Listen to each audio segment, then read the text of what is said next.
Welcome to the Arena Decklist Podcast. I'm Jerry Thompson, joined as always by Brian Gottlieb. And man, you remember when, was it last week? We were, excited for whatever their announcement was going to be. And then it was just kind of... I don't remember last week at all. It feels like a blur at this point. Things have changed rapidly, Gerald, very, very rapidly. Life comes at you quick. Yeah, that's an understatement. So here we are. Magic, quote unquote, Esports has issued an article. A proclamation, if you will, from the hilltops. Yes, from down on high, talking about getting back to Magic after COVID. And the super condensed version is that MPL and Rivals are dead. They're just dead. And who knows really what comes after that. But there's going to be stuff, maybe, probably. This is one of the more interesting podcasts we've ever produced, because if you had asked me what this podcast was going to be like at about 1 p.m. today, so 3 hours ago, I would say I am going to burn everything to the ground and I no longer care. Let's just raise it all. My anger at 1 o'clock was like at an 11, I would say, on a scale of 1 to 10. Now we waited a little bit and we gave. You say waited. I was asleep. Okay, you slept through my rage. I slept through several alarms, actually. But yeah. Right. Well, that was a good choice because you got to skip the rage period. There was a live stream hosted by Blake from Wizards. And honestly, the stream was mostly reasonable. And there's a lot of problems in the fact that the messaging that came from that stream didn't really track with the messaging that came from this announcement whatsoever. Like Wizards and messaging. Yeah. Name a more iconic duo. Yeah, man, I know.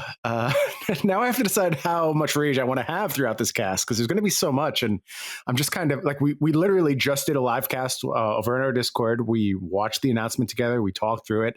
And in real time, my anger started dissipating. And now I'm in this weird in-between zone where there's still some remnants of my prior anger that remain. So like, I want to be really fiery about things, but ultimately... I'm not going to say I'm optimistic. We'll get into it all. Why don't we start with breaking down exactly the terms of this announcement? I mean, as far as the actual written statement, all that we were given was that essentially pro play as we knew it was sunsetting. In fact, if you go over to StarCityGames.com, I believe their headline is Magic Pro Play to end in 2022. I think they got taken down, actually. Okay. It was in my inbox for a minute. Oh, yeah. Yeah. Oh, so. Wait, no. 2021, 2022 will be last season for Magic Pro Play. It's still there you go. Atarka's command was above it, so I missed it. Okay. And, I don't blame them for producing that headline, given what was stated in this initial article. It just seemed like we were done. We were taking a year off, and then we'd come back with something. And something was in no way determined. We were just going to have to wait and see. That's where we stood as of your nap time today.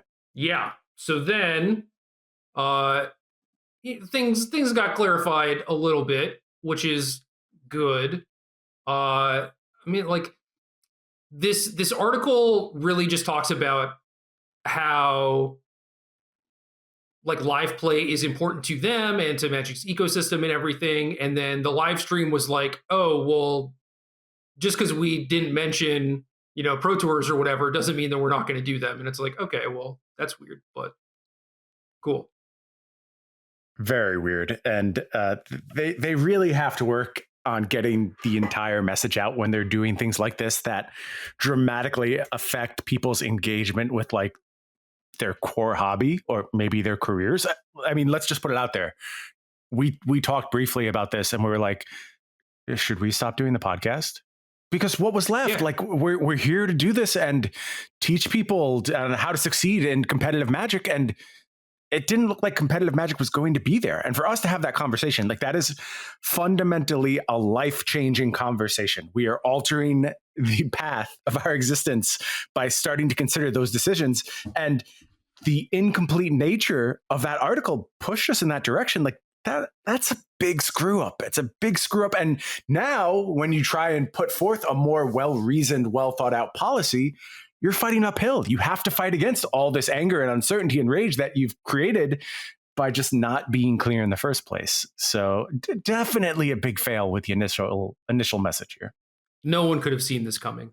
I know.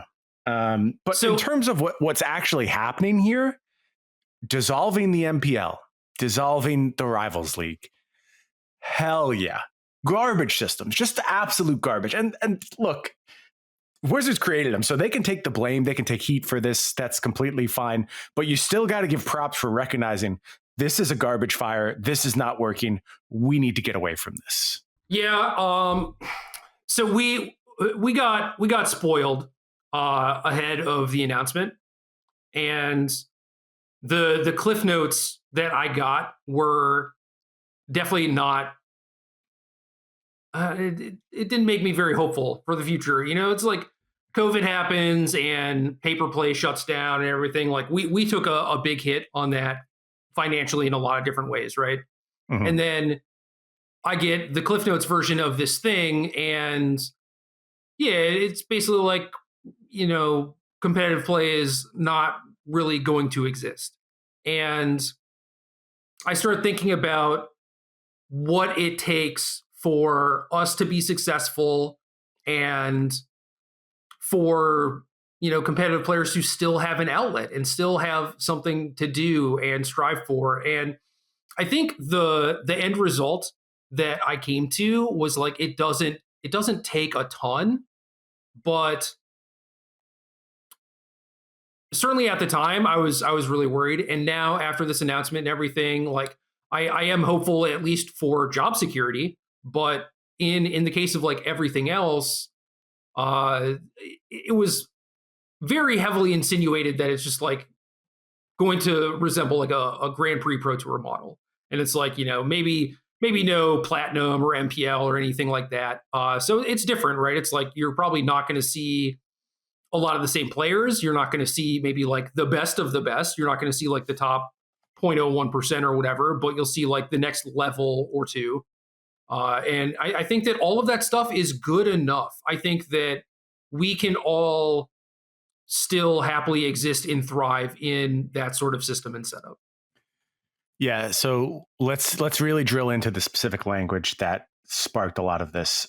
Somewhere in the initial announcement, it said the new system would no longer support basically like the professional lifestyle. I'm paraphrasing to some extent, but something to that level was stated. It was then later clarified to mean, well, there'll still be payouts, there'll still be money to be made, there'll still be Pro Tours, there'll still be GPs, and there still will be cumulative qualification. And I think that's a huge part of the equation here, because that also felt like what it was being tossed out with the system, is that you just weren't going to be able to chain events anymore. In the stream, it was clarified that will remain. What they were talking about specifically is removing appearance fees under like the old platinum system, where if people don't know, when you attended a GP as a platinum pro, you got a cash payout. When you attended a pro tour as a platinum pro, you got a cash payout. You get hotel rooms, things like that. That's dead. And you know what? Good. Let that die. Like, that only matters to a very small amount of people, and it is not what most of us were here for. We all approached Magic for the most part as like, at best, a break-even proposition. And if you're going to make money from it, you're going to do it the way we do. You're going to make content. You're going to provide to a community. You're going to find other paths to monetize yourself.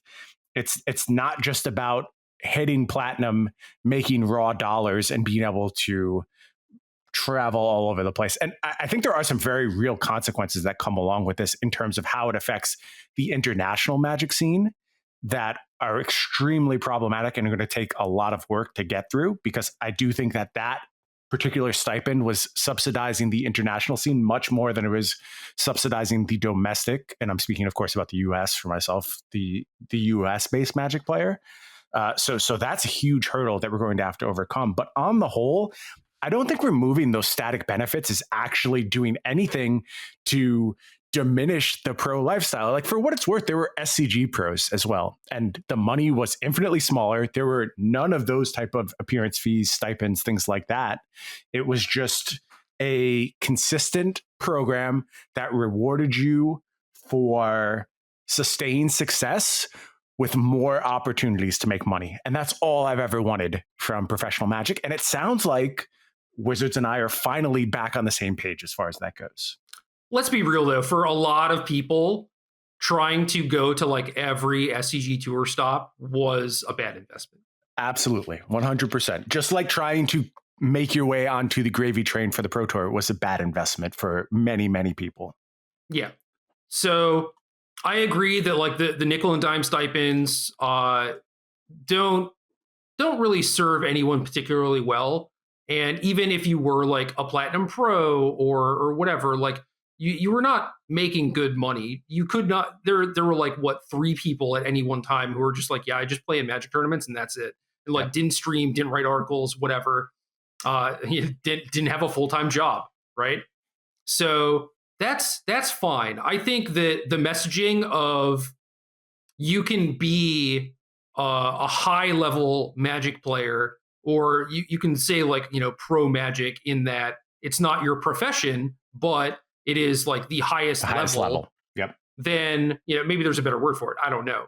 But that is fine. And then you don't run the risk of having this kind of like, predatory messaging of like, trying to get people to like, oh, you invest everything you got to come grind our game and be rewarded for it, when you just get to the end and the rewards are like nothing. You're making like 10K a year or whatever. Yeah. So I think that this is all well and good. The things that I do worry about, certainly what you brought up as far as like an international aspect is concerned, especially in Latin America and Asia Pacific, is if you want those regions to be able to participate, they need extra help, because you are almost certainly going to run the majority of your tournaments in the United States and Europe, and those players are going to pay the cost a lot of the time. And they just like don't have as robust of like a Magic tournament infrastructure anyway. And so they're just going to have like less qualification slots and everything. And they need to get like a little bit more onboarding help than say like the US needs. It's like the American players, at least like 2-3 years ago, if you wanted to go to a tournament on any given weekend, you probably could. There was probably one that's reasonably sized and not that far away from you. Yeah, I didn't know how much of this we were going to get into when we decided to do this cast. Let me just throw out a proposal for this right now. I don't know that I want to actually sit here and rebuild OP live, but there does seem to be some pretty clear solutions to this. And that's, you have to make most play much more insular. And there needs to be like an appropriately sized circuit for APAC that, still draws people into the larger events from all over that region, but not drawing people in globally. And then you need to have a self-contained circuit in Europe, and a self-contained circuit in North America, and a self-contained circuit in South America, and hopefully a burgeoning self-contained circuit in Africa, and just really localize what these things look like. And they're going to have to be different sizes, different scales, different levels of investment for sure. But then you have that one event, that one thing, just like League of Legends has Worlds every year. Just once a year, all these circuits cross over. Where it is global. Yeah, where it's truly global in that moment. And look, this is something I came up with in 5 minutes. I'm sure there's flaws with it. I'm sure there's ways to improve upon it. But it seems like a pretty reasonable answer to kind of keep something special about Magic, where there is still some occasional crossover. And, I think you and I have both appreciated the opportunity to get to know people from all over the world. I think it's a huge part of Magic for me. It may not be sustainable in the future. And it doesn't really matter what major city I go to. I probably have a couch to crash on. Right. And that's an incredible thing. Yeah, it's not, is it realistic or whatever? Am I going to catch that chip in a lot of the time? Probably not, but it is just cool as hell and nice to know. Or if, I'm just traveling somewhere for whatever reason, there's almost certainly someone that I would like to stop by and like get to see and catch up with, right? So Yeah. that's huge, and I don't undervalue that aspect of Magic. It is huge to me. It is. And I think at least if you have a regional system, you still build those connections within your region. And we're going to lose some of that crossover that was so important and made these Magic Pro Tours feel so special and so global. But there's new challenges we have to face. There's a new OP we're dealing with. And it just seems like if the logistical hurdles are what is keeping this from working, then rebuild the system to some extent, but focus on what matters, that core of competitive play.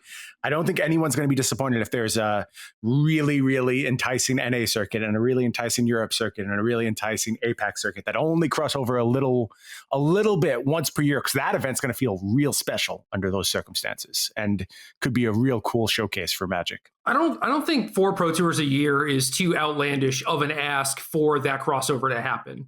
Mm-hmm. And well, it depends. It depends what the system looks like. I mean, of course, we're so far from having any shape that it's really hard to say.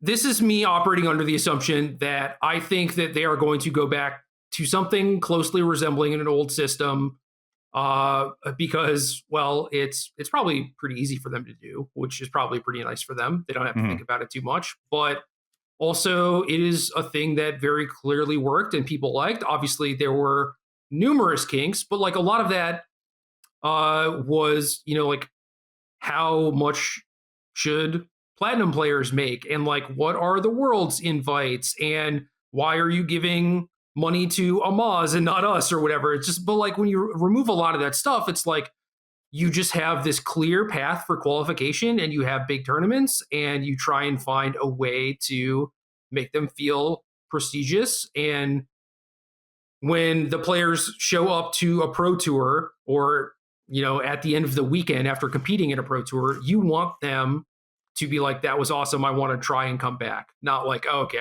I qualified for one and I'm done, or this was a horrible experience, why did I ever do this, right? It's like you just need those things intact, and it doesn't seem like it should be that difficult to do. Plus, I think it is exactly what they should be aiming for. I agree with you. And simplicity is 100% your friend here. And the current system, anything but simple. It's just incomprehensible in basically every single way. And burning it to the ground is not a bad thing for Magic. It's aggro, but I agree it's the correct choice.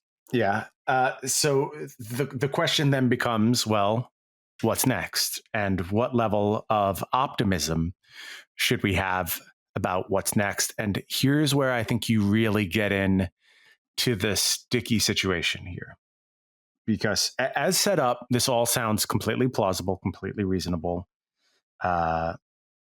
You can start to see a path forward. Like I'm already seeing it in my head, just sitting here talking with you, talking through it. There's clear things that can be done. And the fact that when Blake did this live stream, he was so deferential to the old system. You could tell there was a real affinity for the way things used to be. It was encouraging to see. Yeah. Also, a lot of the folks who have come in on the organized play side over the past few years have since left. They came from non-Magic spaces for the most part. I don't know who's doing it now. That was not clear. Me either. And they did say they were under new leadership, but declined to name names. They did. Interesting, because usually stuff like that has a way of getting out, but I don't know who it is. I really don't. And Blake hinted that it was people who are very familiar with the way Magic has worked in the past. And I hope that's true. I hope they were able to use that as a foundation. But here's the thing we're running up against. I tweeted earlier today. I still stand by this tweet. While my tone has softened dramatically, I still think this is the biggest issue that we are going to face over the next year or so. 3 out of the last 4 years, you asked us for patience while you were rebuilding. You told us this is something new. We're transitioning to something new. We know this isn't good, but something new is coming. It's going to be better. Magic's going to be the best it's ever been. You can't wait for it. It's going to be incredible. And we all kind of nodded along like idiots. And we're like, yeah, something's coming. And speaking of sounding like an idiot, to the point where I was a vocal supporter of the MPL structure. And boy, do I feel like an absolute clown now. I gave them the benefit of the doubt several times, saying they're trying something new. They're looking to do something great. I'm on board. I'm going to support it. And it didn't quite pan out. And now... Told you so. Yeah, you did. Told you so. Now you are asking for us to do it yet one more time. You are saying, let us take a year off. Let us take some time, come back with something new. It's going to be great. Why should I believe you? Why in a million years would I believe you, given what you have put professional Magic through for the past 4 years, essentially burning it to the ground and taking away all these things I loved so much? How can I trust that now? And Jerry, I want to know your opinion. Where do you fall on this? Do you have faith? Are you pessimistic? What's your temperature? My faith relies on them. It was Blake during the stream constantly referencing like Grand Prix and Pro Tours. That is my faith. My faith is we get the same system we had 3 years ago, except it's worse, and I'm happy about it. That's how bad the situation has been. Yeah, that's not a great place to be in. And it could have been that simple too. It could just be, we're reverting to this thing that you all didn't like before. And we all would have been like, yay, the thing we hated. And it's crazy how far things went. The other things that were insinuated during the live stream was that like there's going to be less money involved. A lot of that money is going to be allocated towards other things, which, granted, the other things that he talked about were important, like Command Fest, digital, whatever. Should it come from the expense of like the Pro Tour or whatever? I mean, whatever. It's not up for me to say that or decide that. Like, obviously they are going to do things to make money. They are going to try and do the bare minimum and present the bare minimum amount of cash to entice players that it takes to get the return that they want. And it sucks for us, but it is understandable at least.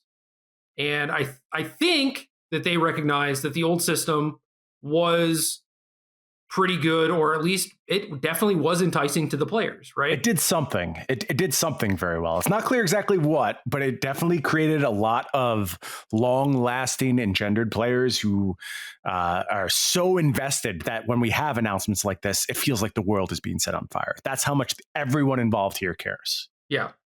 And I think they recognize that. I think that they're going to move towards something like that. Blake mentioned that like, they're just going to tear it all down and build something new. But then he kept talking about like what was old, right? And so I was wondering, why don't you just say we're reverting to the old model? I don't know if like, that means that you're kind of admitting that you made a mistake by going with a new model or whatever, or it is just covering for, well, it's going to be the old model, but we're cutting a bunch of stuff out of it, or it's going to be the old model and hopefully better. And maybe there are things like, more focus being set for South America, APAC, et cetera, for like these regions to thrive and exist within the ecosystem that they didn't really have before. But ultimately, I think it's going to be the old system, but worse. And yeah, that's it. I think you can succeed in that goal, though, and still make a product that is more appealing to more people. Like, just because there's less dollars in the system, if those dollars are allocated in a correct fashion, you can still come out ahead. Yes. And part of that is like the removal of the pro player benefits, I think is probably a net positive. You have to stop selling this idea that the Magic career is self-contained in showing up at a Magic tournament, sitting down and winning. That's not real. That's never been real. It's never been close to real. Well, and today is the day that they stop doing that. You have to commit to that, though. Like, I think today's the day they started to stop doing that, but they have to follow through with it. And yeah, okay, that's fair. They may not. What if it's just like complete relaunch of like 2010 Pro Tour, play the game, see the world, like pro Magic or whatever? Yeah, then it's bad. It's hard too, because I always think that what I've wanted from professional Magic has always been so different from a lot of players. Like I never wanted to only play Magic. I never wanted Magic to be my job. And hilariously, I've ended up in that fashion at a moment where like I'm playing fewer Magic tournaments than I've ever played in my life. But that's how I got here. Also in a time where it's like we have a global pandemic and they keep trying to like shutter the doors of competitive play and stuff. It's like, dude, you really picked a bad time.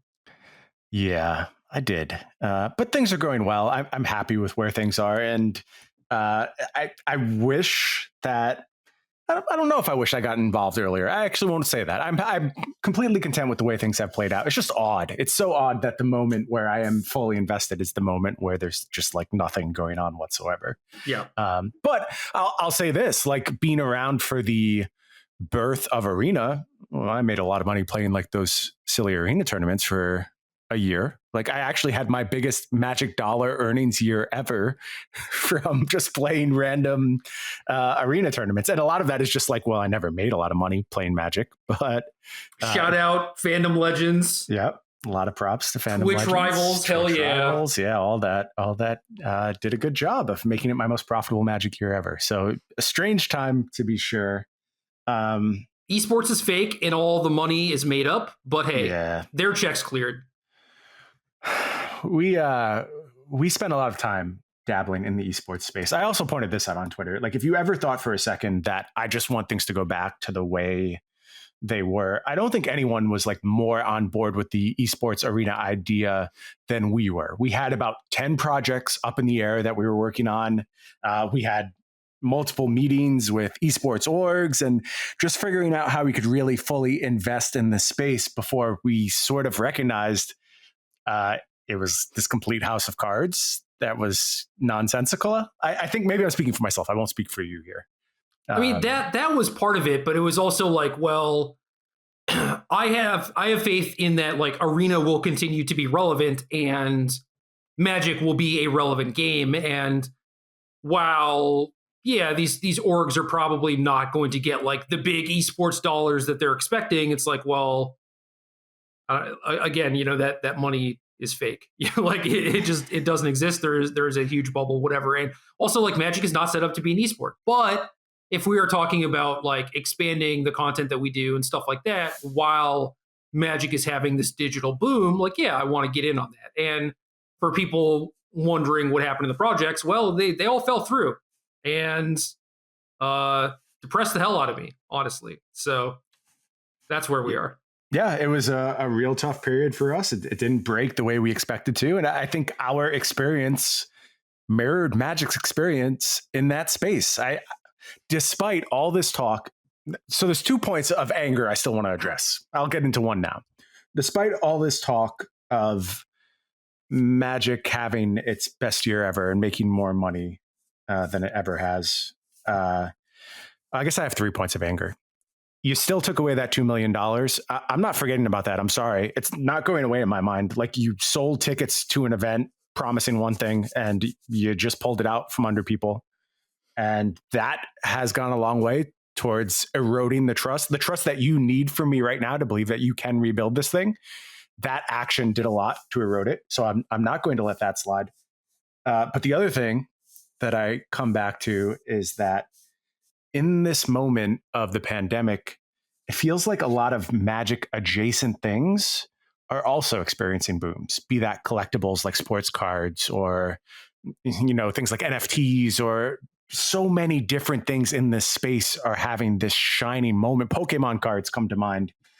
It seems like Magic was destined to experience a boom no matter what they did. Like they could really flub things bad. And I would argue that there's a lot of metrics you can look to that say Magic failed in this era. It failed to capitalize on a very captive audience in a lot of ways. Look at the Twitch numbers, Jerry. The Twitch numbers are bad. Like they're real bad. They're at pre-pandemic levels, if not lower. There's very little happening in that space. And I don't know why we're supposed to be seeing this as a success. I mean, the success is just in selling raw cards, sure, but is it the same kind of cultural attention that you need? And are those cards being sold just as a result of people like having more disposable income and getting all into these collecting venues? The Twitch numbers are so bad that like they're only good when there is a personality streaming. So like Yes. Crokies, Day9, Luis, Caleb, Newmont, etc. And like now there are people like Andrea and Nassif who are like doing pretty good numbers. Aspiring Spike has like a good modern following, but it's just like this handful of people that carry all the weight. And now at this point, you could potentially argue that if those players were streaming another game, they would be, just as successful, if not more, right? So it's not even necessarily about Magic. It's like people are just showing up to watch, in the case of Crokies, like him yell at people or whatever. But yeah, and I think that is indicative of a problem. I don't know, like they mentioned again in the stream, like maybe we were misallocating funds towards pro play when we were supposed to be allocating money towards streaming personalities. I disagree. You're not winning in that space. Like you're just not doing a good job. And despite Arena being quote unquote better for coverage and a better product to watch, I remember when the SCG Tour did 25,000 viewers for a paper tournament, and like I don't see Arena touch that for a second. So I'm not sure that was actually the problem. I think the problem was investment. Magic is going to require investment from viewers, regardless of how you present it. I don't care if it's Arena. I don't care if it's paper. If you don't have fully invested players, they're never just going to hop in casually. It cannot work that way. Right. And I mean, that's kind of where I feel like their streamer showcase and stuff failed, where it's like, all right, here's our 100 sponsored streamers or whatever. Right. It's like, nah, pick 5, pick 10, and just like really work with those people.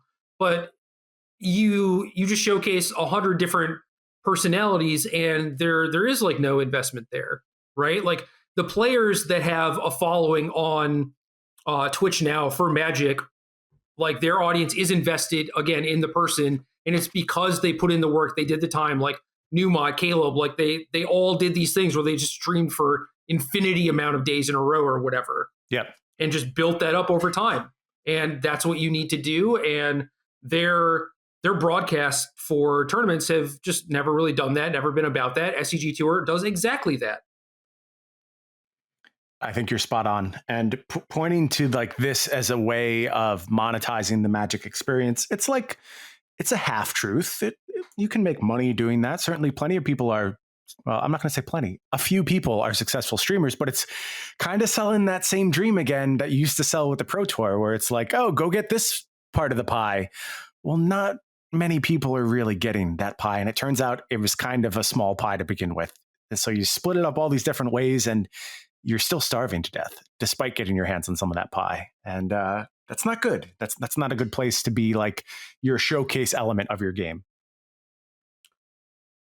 Yeah, Cam points out in our live chat too that their big initial streaming initiative was the 32 best players, like paying them to stream. And again, that's just like cannibalizing your audience, right? You don't want Sandy Dog with the correction, 31. That is correct. Right. 31. One person did opt out. Correct. Hi. And yeah, like you can't do that. And I don't know, paying like someone like Luis to stream, great, right? Someone like Jean-Emmanuel Depras, who fantastic player, like definitely has a good following in the French community, but it's just like he's going to stream in French. Not a lot of people know who he is, and again, like that's kind of their problem because they never promoted him very well, et cetera, et cetera. You can't do here's 32 people streaming all the time or here's 100 people or whatever. It just doesn't work.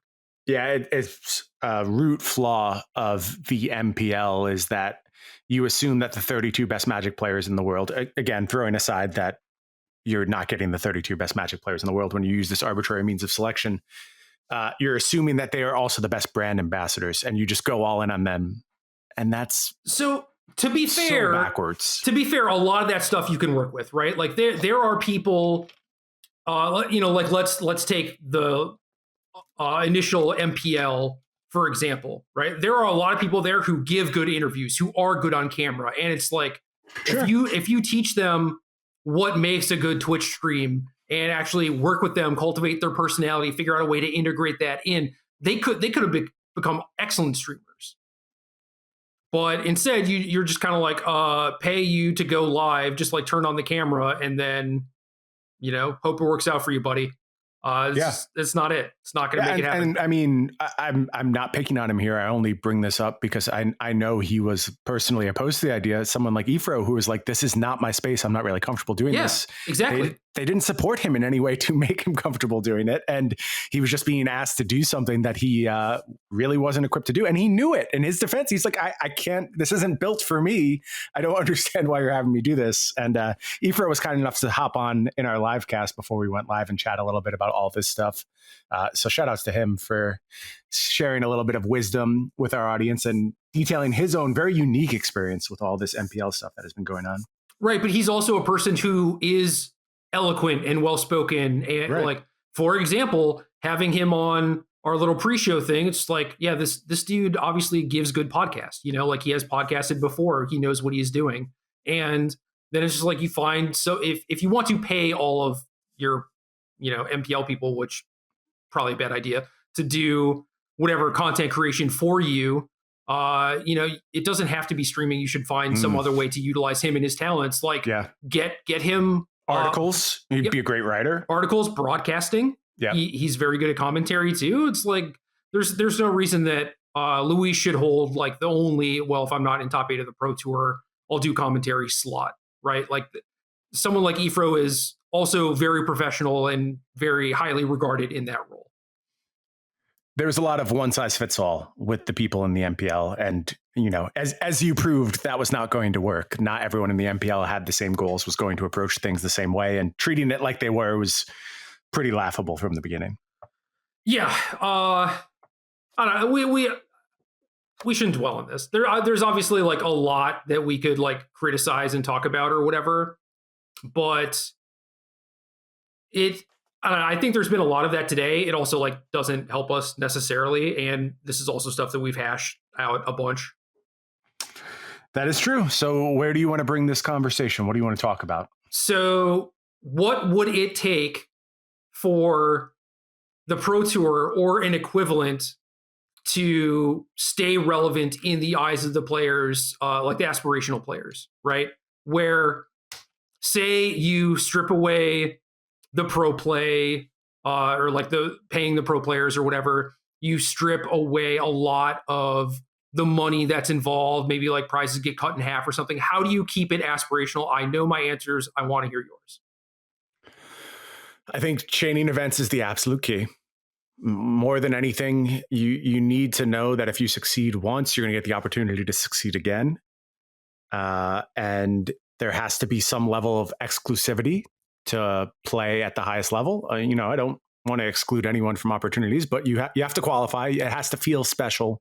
Planeswalker points?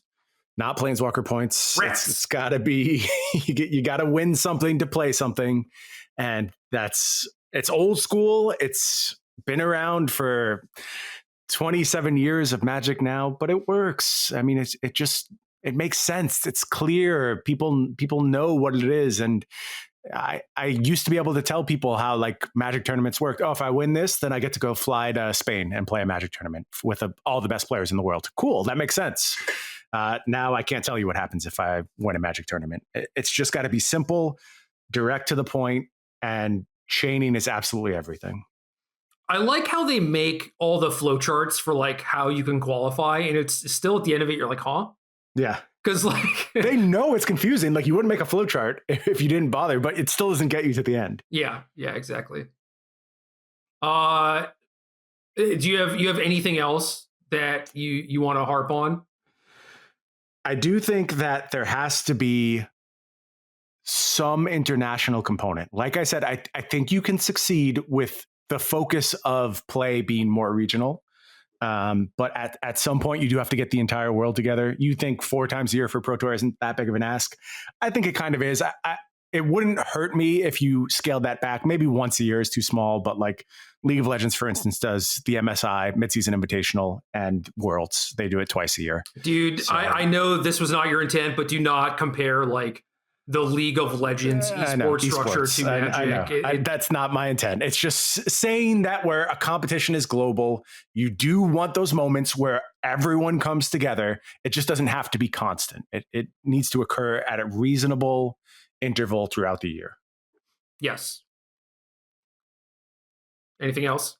No, that's it. What do you got for me? What do you need to get reinvested in competitive Magic? So keep things the same, have like, the same-ish structure, right? Like you have some amount of PTQs and some amount of like Grand Prix. Oh, call them PTQs again. Sorry, call them PTQs and Pro Tours. That's my last point. Go ahead. Have some sort of like Grand Prix thing, have some sort of Pro Tour thing. That model is pretty good. If you want to add extraneous things, Nationals, World Magic Cup, World Championship, etc., cool. That's on you. You should figure out what it is that like the market actually needs and wants, and then try and solve those problems later. But like for bare bones stuff, PTQ, Grand Prix, Pro Tour, right? What makes the Pro Tour like hold prestige and make people actually want to care? I think part of it is it's run by the official company. That is definitely part of it. It is the quote unquote highest level of play. Like it is global. That is part of what makes it that, versus, SCG Tour stuff where it's mostly confined to the East Coast of the US. It's like, obviously there's a lot of good players, and if those players also dedicated themselves to like PTQs and Pro Tours and stuff, like those could be the players that you would see in Pro Tour feature matches. But it is not a global thing. Like, that you're watching an SCG Tour thing. It is not the potentially like best group of players in the world. And I think that there's a lot that goes along with being able to play against people from other countries. Certainly like that had an impact on me, where it wasn't even necessarily something that I was thinking of. It wasn't at the forefront of my mind where it's like, oh, I'm going to go to my first Pro Tour and like play against a person from Japan. Like, what is that going to be like? Right. But then you have that experience, and it's just like the moment dawns on you where I can't understand them, they can't understand me, but we still are able to communicate through Magic. It's incredible. Yeah. That stuff needs to stay there. I don't think like once a year type of thing is good enough, because for as much as it has to be aspirational to like, I can go to the Pro Tour and play at a high level, it needs to be that every time. Like the globalness of it needs to be the thing that you get a chance to compete at, and that you are, like dreaming for or whatever. Not just like, oh, well, if I win a Pro Tour, then I play in Worlds and that's global or whatever. Stepping down from that, like way down, this is like big picture to like super small picture, is everyone who walks in that door better get a kick-ass swag bag or something. The swag bags are everything. No, because seriously, you go there, you get something to commemorate your experience. Not just like, oh, I played in this tournament, but like the overall experience of like traveling, meeting people, etc. And it's not just like a crappy backpack that's going to break immediately. They all break immediately. And, they do. And a t-shirt. And granted, like the t-shirts are fine, whatever. But there was PT25A where I don't remember everything that we got, but like there was definitely more stuff. And one of the things that we got, which again was like kind of funny because it was just Wizards like cleaning out their closets or whatever, was like everyone just got a random foil standard set. But the buzz in the room was awesome. And I think it was awesome for a lot of reasons. Part of it was that it was a team tournament, but the other thing was just like, yo, this is an unexpected surprise. This is really cool. And it's just like, oh, what set did you got? I got this one. I got this one. Everyone's like looking up the prices of the sets on their phone or whatever. It's just like, oh, I got like a $250 set. Like this is dope. And it's like, yeah, maybe you just sell it or whatever. But a lot of people might just like hold on to it, or like use those cards in their cube, or have their opponents sign random cards out of them, or like everyone did everything with those sets, and it helped you walk away actually feeling like the event was special and it meant something, and that like Wizards gave a shit that you were there. And again, they were probably just cleaning out their closet or whatever, so it's kind of funny. But imagine that say like arena release happens, set release happens the week after, Pro Tour happens the week after. You show up, they give you a 4x set of all the cards in the new set. You don't have to scramble for cards. You don't have to do all that last minute, running around looking for things, random commons and uncommons. Vendors are there charging you an arm and a leg. There were like $35 Earl the Miststalkers at one of the Pro Tours and $10 Fleshbag Marauders just to kill the Earls. And it was just like, this is hell. This is absolute hell. This should not exist. Yeah, that was not great. Dredging up some other old PT stuff. Remember player parties? I do. Those were kind of whatever. PT 25A kind of had one of those too, where it was like there was some cake and like beverages and I think pizza or something. I like the player parties were cool, but I definitely just like did not even go to all of them. So I will share my experience as a first-time Pro Tour attendee where there was still a player party. It made it feel, again, special. And this was Pro Tour Amsterdam, so like 2011, I believe is the timing. And I remember at the player party, they were revealing Scars of Mirrodin cards for the first time, I think. I remember they had like a huge Venser card and nobody had seen Venser before.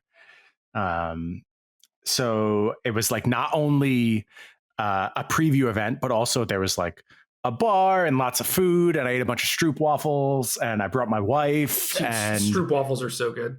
Stroop waffles are very good. And I remember Tomohiro Saito and Patrick Chapin having a dance off, and there's just like strange, weird, wonderful things going on all over the place, and it just felt cool, especially as an outsider who like didn't belong, and it seemed special. And that's really what like we keep getting at, is that it all has to feel very special again. And it has to feel like you've accomplished something, and it has to feel like I've made it. There should be a feeling of achievement that comes attached to every Pro Tour qualification. And I really, really hope that that is what we're on the path to. I agree with that sentiment. I think that like Pro Tour player parties are not necessarily the best way to accomplish that. I don't have good solutions or whatever, but it's like at this point I'm very apprehensive about like getting a bunch of Magic players together to like, drink and party or whatever. It's like, that should probably not happen. I understand. And I think there's a very good case for that. And you can replace player party with whatever memorable event you would like.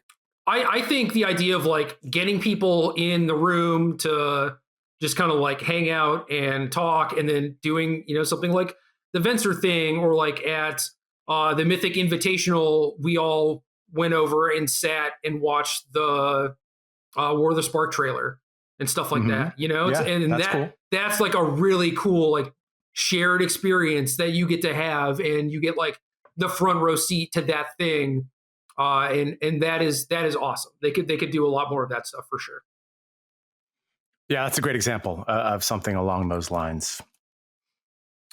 Yeah, man. Like they used to give out, playmats at the Pro Tours, and now if you want to get a Pro Tour commemorative playmat, you can buy it, and like anyone can buy them, and it's like that's cool, especially with Pro Tours being open and everything. But at the same time, it's like it really doesn't take a lot to make the players feel special and have this very special, unique experience. And I think that you need the aspirational part of it for someone who's starting from zero to make that decision of like, oh, tournament Magic exists. Okay, now I want to be a part of this thing. And then you also need the thing where they participate in it and they feel great about it. And sometimes the system itself is just not enough. Yeah, I think you're spot on. One more thing that I'm angry about, if I can just drop my last piece of anger. All my anger is almost dissipated at this point. Please vent. You had a lot of time to come up with this system. COVID has basically shut down Magic as we know it. I think you could have come to the table with more, especially at a moment where trust is low. And like I said, I don't believe you right now. I don't believe you successfully relaunch. I want to. Here we're spitballing a little bit, being optimistic about it. You know, I want to buy in and give you the benefit of the doubt. You've lost that from me, though. You're not going to get that without showing me something at this point. So I think given all the time that COVID has shut down Magic, it's sort of indefensible not to come to the table with more. Like, I get it. You're not ready yet. Most businesses, though, you don't just get to go, yeah, we're not ready. We're going to take time with this. You have to produce. You have to come up with something. And, you know, if you have to tweak some details later on, but what if Apple was like, we're just going to shut off all the iPhones for the next 14 months? Because right. It's like, I mean, so like I never, ever question anyone's ability to make money doing what they enjoy. I think like you should certainly get your livelihood, get your dollars, however you do it. And I am happy for every single person who gets to pay their bills with Hasbro's money. I never, ever want to call in to question their right to do so or their ability to do so. Keep getting paid. Nothing but support for you. And I don't think anyone should have lost their job over this, because I want that job. I want the job where you could just not produce anything and be like, I'll have something for you in 18 months. And then we'll get around to it. And they go, yeah, okay, that sounds good. Because I've never had that job before. Like even you and I working together, it feels like at some point we have to pay the piper. We can't kick the can down the road forever. We might be like, oh, we're supposed to record on Wednesday, but we're actually going to record on Thursday. But at the end of the week, we got to make that podcast. And it's so strange to me that you can just say, we're not ready yet. And we're just supposed to be like, oh, okay, well, take your time. Come back to me in a year. You know, my entire livelihood is based around this venture, and I've spent 27 years of my life pretty much devoted to your product. But if you need another 10 months, just go right ahead. Take your time. You know what, though, Brian? You actually don't want that job, because that is probably not very rewarding to work in an environment where you're just like, I'm going to take 18 months to figure out this problem. They're like, okay. It takes a lot of the stress off. I mean, I am at the point where I am less looking for like challenges and rewards to come from my job, and more like put money in my pocket so I can live my actual true life. Like that's what I'm looking for most of my jobs. And in most instances, it was just like playing Magic. Like I just want to be able to fly places and go play Magic, and for you to leave me alone on the weekend when I'm playing Magic. That's where most of my desire to be employed came from. So I don't really look for fulfillment from my work, but if you do, yeah, I'm sure you can be pretty disappointed with just the infinite rope you're given. Yeah, that's legit. I mean, I'm certainly fortunate in that regard, right? Where it's like, well, my work is, you know, free form. Basically, it is structured in such a way where I get to kind of do whatever I want. Therefore, I choose to do the things that is also rewarding to me. Yay! And not everyone has that luxury, obviously, but I think that you can try to have it both ways. It's obviously not going to always work out, but it's just such an absolute rarity at any like sizable corporation to have that type of flexibility in your timing. And I guess they do. And props to them for working that out. I mean, maybe it's a thing where like old leadership failed to deliver and new leadership stepped in and they had to, out of nowhere, start over from scratch. I don't know. We don't know all the inside workings. So certainly scenarios like that, or maybe just like someone got charge of the program and was like, I hate everything you've done for the last 2 years. Get rid of it. And this just happened in the last week. I have no idea what's going on behind the scenes. So there's plausible reasons why this should happen.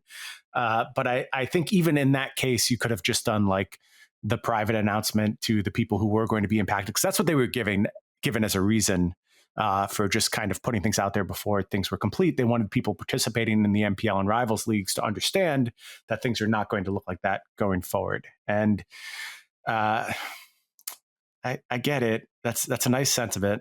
And I also know that you probably couldn't have just told them, because they would have told all of us anyway. Like, obviously happened. So it did happen. Yeah. I don't know the solution to that, but I still think you were supposed to come to this juncture with more. I think you owed your player base more at this moment. And a lot of people are not coming back from this. I promise you, people are leaving over this. And, you know, will there be new people to replace them? Sure, there always is. But still, any company should try and keep its most dedicated customers around, spending money for as long as possible. If you want to be completely cynical about it, like you want everyone's money, and by cutting out your player base's legs from under them, you're sort of fighting against that. Yeah, I didn't know if you were going to go with most enfranchised players or like most enfranchised ambassadors as far as like the That group of too. people you were Well, talking that about matters. leaving.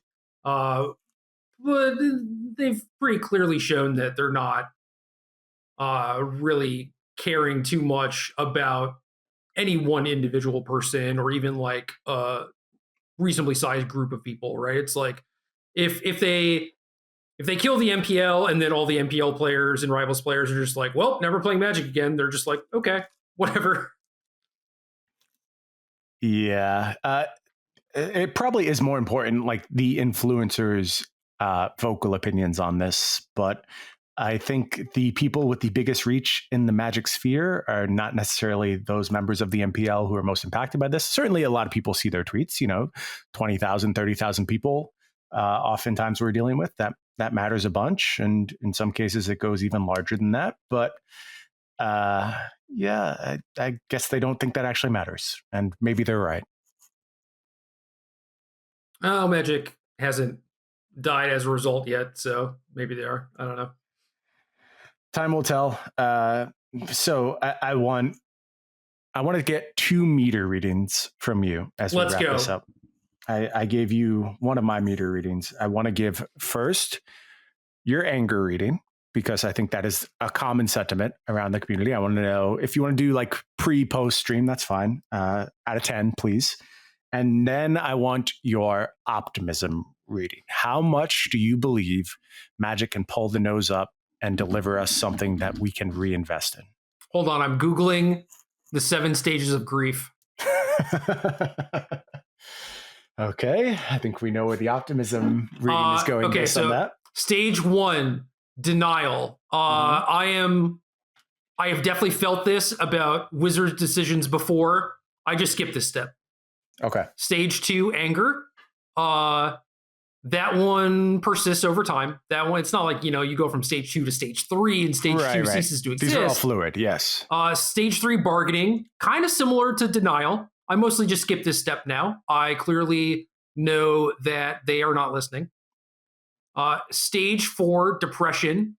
That's also just like a constant feeling, mostly. Right. May or may not be impacted by Wizards' decisions. Stage 5, acceptance. Yeah, that's kind of where I am now. Okay. Wait, hold on.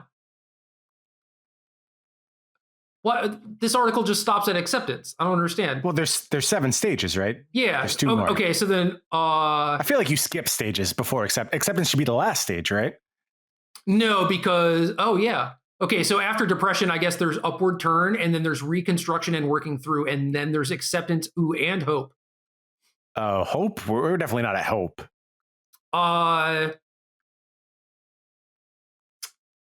Where is the stage where... Wait, someone's saying it's 5 stages of grief. It's not 7 stages. We just added extra stages that we're expecting. Is it only 5? I thought it was 7. When you said 7, I was pretty much on board.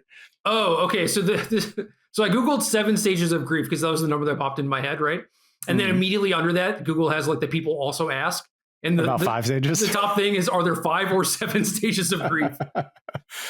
Okay. In her original book, Elizabeth Kubler-Ross referenced 5 stages. So yeah, I guess I'm at acceptance. I'm also at the stage where I am relieved that it is not as bad as I initially thought. So that feeling mostly overtakes like my anger about the whole thing, Okay. So give me a number on a scale of 1 to 10. I was very specific with my demands for this segment. Is it 1 to 10? Is it 1 to 7? Is it 1 to 5? It's 1 to 10. That I am sure of. Numbers are tough for me. Right. So I think right now I'm riding that relief high. Okay. But in a week, or almost certainly in like 2 years, when reality actually sets in, I'm sure the number is going to be really high. And right now, see, what is 5? Like define what 5 is on 1 to 10. The middle. I don't know what you want from me here. You're asking for really specific. I need defined goals, man. I can't just say an arbitrary number. Oh, Lord. I can't believe I've done a podcast with you for over 3 years and I can't get you to just engage with this very simple scale. This is a very traditional anger scale that I'm asking you to operate on right now, Gerald. Just 1 through 10. How angry are you? Can you imagine me in the emergency room and my doctor's like, can you describe your pain on a 1 to 10? And I'm just like, well, can you tell me about stage 4 a little more? Like, I need to know more about 4 pain before I really commit to it. I just don't want to lie to you. Yeah, you have increased my anger now to a 10. It was okay. No. So I increased your anger at me, but it probably distracted from the Watsy anger a little bit. Maybe distraction. It's like your hand hurts. 12 stages of grief, I guess. Your hand hurts, so I hit your toe or whatever. Right. Thanks for solving that problem for me. Right now I think I'm at like a 4. Okay. Where I'm not like super angry because I've been through this shit so many times. Maybe I'm like a 5. Yeah, it felt a little bit more than a 4 there. That was okay. That was past anger rising up. That was I'm not surprised anymore, man, and I can't let this stuff keep affecting me. So I'm mostly just trying to let it roll off me now. But overall, like at the end of the day, I think this is a good thing. Obviously, the way I got rolled out, all that stuff, it was just nonsense. But that I'm just kind of like rolling my eyes to, like what else can you do at this point? And I would assume your optimism rating probably about in the same space where like you want to believe, but there's a lot of evidence that you shouldn't believe. I know if you ask me my optimism rating, I'm sitting at like a 3 right now. Yeah, I'm slightly higher than you, and that's not really going to rise until I see any specifics, basically. Or, we got like some insight into what Blake said that the company was kind of feeling is, where their headspace was at, what sort of system they were aiming for. And it's like, okay, that is good. That is net good. But I've been burned before, like I'm not expecting too much of you at this point. So if my optimism is any higher and you disappoint me, which you inevitably do, then it's just going to suck. It's going to feel even worse. I'd rather be pleasantly surprised. Yep, that's a good way of approaching it, and that's about where I find myself with the 3. I will say in closing, I thought Blake did a good job with a very challenging situation. I thought he delivered enough to stop fears. I don't know how. I mean, I don't know how things are shaped, but putting him in the position where he has to deflect this really bad announcement. I don't know who the author is. I should probably make sure it's not Blake before I say that. But it was just a really bad written piece that did not set him up for success. And I thought he did a good job of like getting to the essence of the announcement and doing a little bit to stomp down the anger and give us some reason. Because my numbers pre that stream, 10 on anger, 1 on optimism. I've basically done. So it did a lot to move the needle. Leveled you out, man. A solid whatever in 3. What was your anger level? I don't know anymore. There's too many numbers involved in this podcast. I can't handle it. It's a simple question. Why can't you just answer it 1 to 10? I'm sorry. I'm just going to call game so we can get away from this game. Game.